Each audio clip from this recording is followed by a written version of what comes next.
everybody, this is Joe with J Blake Photo, and in this video today, you're going to see how big a computer nerd I really am.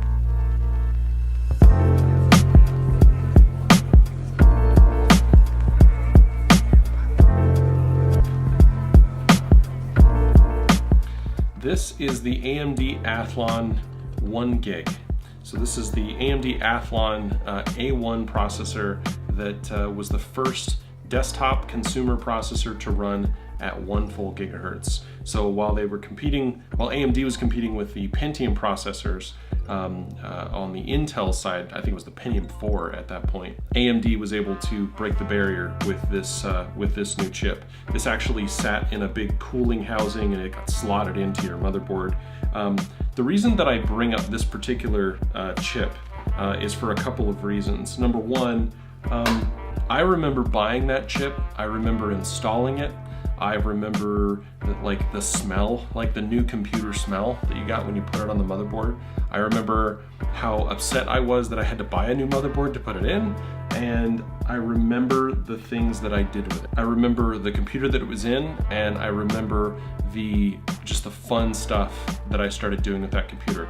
I was using Photoshop, I was using Adobe Premiere. I think that machine probably ran Windows 98, I want to say.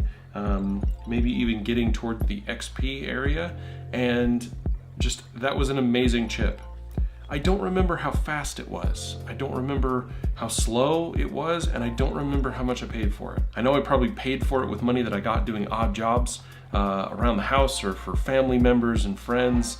I had a part-time job at that point, so maybe I was putting some of that money there, but I don't remember that. I don't remember how much I spent, and I don't remember how fast it was.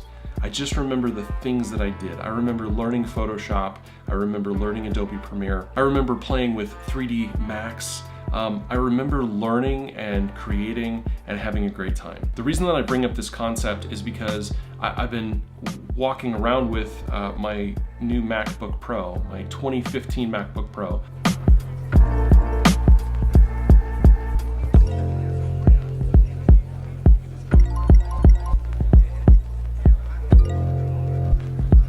I've done a couple of videos on it. The original video I'll go ahead and put right here.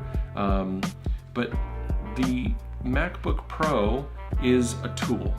It's a tool that I'm using to do a certain thing that I want to do. In this case, I'm doing video editing. I'm editing vlogs. I'm also doing other creative work on it. And the thing that I'm going to remember about this laptop when it's gone and recycled into something else is the things I did with it, not how much I spent on it, and not how fast it was or how slow it was or what it could do or what it couldn't do. So when I look at the 2018 MacBook Pro and how expensive it is and what it can do and what it can't do, I'm not really thinking about that compared to my existing laptop. The laptop I have now does what I need it to do. So here's an interesting one. This is the Intel 38620. This is an SX chip that Intel came out with. This probably ran, this is the DX. This is a DX processor, which means that it came with a coprocessor, a math coprocessor built in, and this was running at 20 megahertz. So 20 megahertz. So 20 megahertz, 1 gigahertz, 1000 megahertz. You know what I remember about this chip and the computer that it was in? The same thing that I remember about the one that I replaced it with. This is a 38640, so just a little bit faster. That chip right there. This one's made by Intel. I guess they're both made by Intel. You hear that? That's the ceramic. They're in ceramic. You know what I remember about those chips? I don't remember how fast they were. I don't remember how slow they were. I don't even know where I got them. At that point, my dad probably bought me those. I remember using my first painting program. It was called Deluxe Paint 2, and I remember figuring out how to use a 256 color palette using that chip. This chip right here, this is an AMD Athlon chip. I remember specifically this chip because when I tried to mount it onto the motherboard, it cracked. So I had to buy another one. And that was this one right here. And this chip, you know what I remember about this chip? I don't remember how fast it was. I don't remember how much it cost. I don't know how long ago it was that I got this. I remember Counter-Strike with my friends at LAN parties. That's what I remember. I've been working on a couple of different projects, and I've just really been loving this laptop. And I'm thinking more and more about the reasons that I got it. I'm a little nervous that in the 2 or 3 years that I planned on keeping it, that by that time it'll be obsolete. But you know what? They stopped making it when they released the 2018 MacBook Pros. So you can't even buy this laptop over here anymore. It's not made anymore. Check out my last video talking about the differences between the 2015 and the 2018. I really enjoyed kind of looking at the 2018 model, but here's the thing. This laptop right now, so I've got this laptop set up here. I've got it hooked up. You'll notice that my 2011 iMac, which I've done a couple of videos about, but check out this video here about my 2011 iMac. The iMac has been retired. I'm going to be using it probably as a file server for a little bit, maybe a print server. I'll probably keep my iTunes videos on it and that sort of thing for my home network. But I needed a new screen. I needed a new way that I could see things large and have them here at my desk, at my workspace. And so what I did was I went ahead and picked up an LG 27-inch 4K IPS LED LCD screen. This is not a break-the-bank monitor. This was not the top of the line. It's not the brightest. It's not the widest color gamut. It's not even, a Thunderbolt monitor. It's just using regular DisplayPort technology to connect it. But this monitor is doing excellent. I'm loving the quality out of it, how photos are looking, and I'm really enjoying using the 4K Retina high DPI display mode out of the MacBook. And the MacBook's pushing that display just fine, no problems. I've been using it and Lightroom. I will say the MacBook gets a little loud. I would say that's probably like the one thing that I wish it didn't do. It's really quite loud.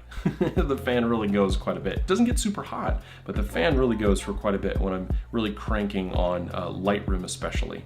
When I'm using Final Cut, it's perfectly fine. I don't really get much at all until I start rendering, so it's doing really good. But I have really just noticed almost a doubling in capability from my iMac to the MacBook Pro, and now that I have the screen set up here with my wireless keyboard and mouse, I just come up here, plug in my laptop, hook up to the display, and I've got my keyboard and mouse, and everything works just fine. So, I've had a couple of months with this laptop. The other thing that I would say I wish I had done was gotten one with a little bit more storage. It came with the 256 gigs of internal storage. It was the off-the-shelf 2015 model, so it's got the Core i7, 16 gigs of RAM, and the 256 gig SSD. The SSD is blazing fast. I'm super happy with that, but 256 gig, I spend a little bit of time managing the space in terms of what I have on the drive that I'm currently working on versus the stuff that maybe I'm archiving. Now I have 2 external drives. I have a 4 terabyte external drive that I store most of my stuff on. I have another 4 terabyte drive that just clones that drive continuously so that it's always backed up. And then I have an external 1 terabyte SSD that hooks up just via a USB 3 adapter. And I use that for most of my external projects that are bigger than what I really want to store on the MacBook itself. So if I'm using, a lot of footage, a lot of drone footage, I'll probably run it off of there. It's also a good just kind of on-site backup to have in the event that I want to make a lot of quick copies of stuff. But honestly, having all those ports, having the SD card, having the USB-A, as well as the Thunderbolt, as well as the HDMI out, has been really helpful. I've used all of those ports already in only a couple of months that I've been using the laptop. So I am very happy with my purchase. I'm very happy with this laptop now a couple of months in, and I'm really happy with having it hooked up to an external display because, again, like these chips, right? So this is a Pentium chip, okay? And this is the AMD equivalent, right? I had both of these in a computer at one point, and I don't know what I did with them. I don't remember what I was doing. I just know that at one point I started picking up video editing, and it was probably one of these chips that helped me do it.